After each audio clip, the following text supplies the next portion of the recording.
கடனை அடைக்க தந்தையை பாம்பு வச்சு கொலை செஞ்ச மகனுங்க. திருவள்ளூர் மாவட்டத்தை சேர்ந்த கணேசன் லேப் டெக்னீஷியனாக வேலை செஞ்சுக்கிட்டு வந்திருக்காரு. இவருக்கு 2 பசங்க, ஒருத்தன் மோகன்ராஜ், இன்னொருத்தன் ஹரிகரன். சமீபத்தில் கணேசனுக்கு பைக் ஆக்சிடென்ட் ஆயிருச்சு. அவர் படுத்த படுக்கையாக இருக்கும்போது 2 பசங்ககிட்டையும் நான் செத்துட்டேன்னா உங்களுக்கு 3 கோடி ரூபாய் இன்சூரன்ஸ் பரமாக வரும் அப்படின்னு அவர் சொல்லியிருக்காரு. இதை சாதகமாக பயன்படுத்திக்கிட்ட இவங்க பசங்க 2 பேரும் ஒரு பாம்பை வச்சு கொல்றதுக்கு பிளான் போட்டிருக்காங்க. இவங்க பிளான் போட்ட மாதிரியே அந்த பாம்பை வச்சு அவரை கொன்னுட்டு அந்த பாம்பையும் அடித்து பஸ்ட்டு போலீஸ் ஸ்டேஷனில் போய் கம்ப்ளைண்ட் பண்ணிவிட்டு அடுத்ததான் ஹாஸ்பிட்டலில் போய் சேர்த்துருக்காங்க. அதுக்குள்ளேயே கணேசன் இறந்துட்டார். கணேசன் இறந்ததுக்கப்புறம் இன்சூரன்ஸுக்கு அப்ளை பண்ணியிருக்காங்க. ஆனால் அந்த இன்சூரன்ஸு இவர் சாவறதுக்கு முன்னாடி 6 மாதத்துக்கு முன்னாடி தான் அப்ளை பண்ண ஆரம்பிச்சிருக்காங்க. இதனால் இன்சூரன்ஸ் கம்பெனிக்காரங்க இவங்க மேலே சந்தேகப்பட்டு போலீஸ் ஸ்டேஷனில் கம்ப்ளைண்ட் பண்ணியிருக்காங்க.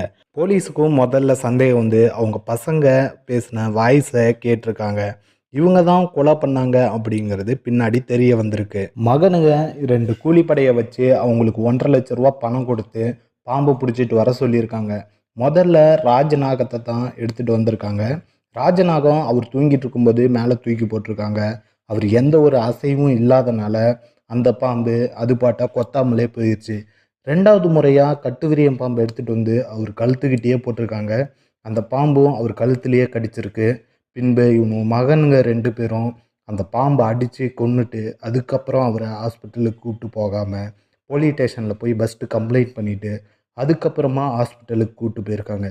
இது எல்லாமே போலீஸுக்கு மிகப்பெரிய டவுட்டாக வந்து இதில் சம்மந்தப்பட்டவங்களை பிடிச்சி விசாரிக்கும்போது அவரோட மகனுங்க தான் இந்த கொலையை பண்ண சொன்னதா தெரிய வந்திருக்கு. எனக்கு தெரிஞ்சு இன்சூரன்ஸ் கம்பெனிக்காரனோட மைண்ட் வாய்ஸு இதாக தான் இருக்கும்.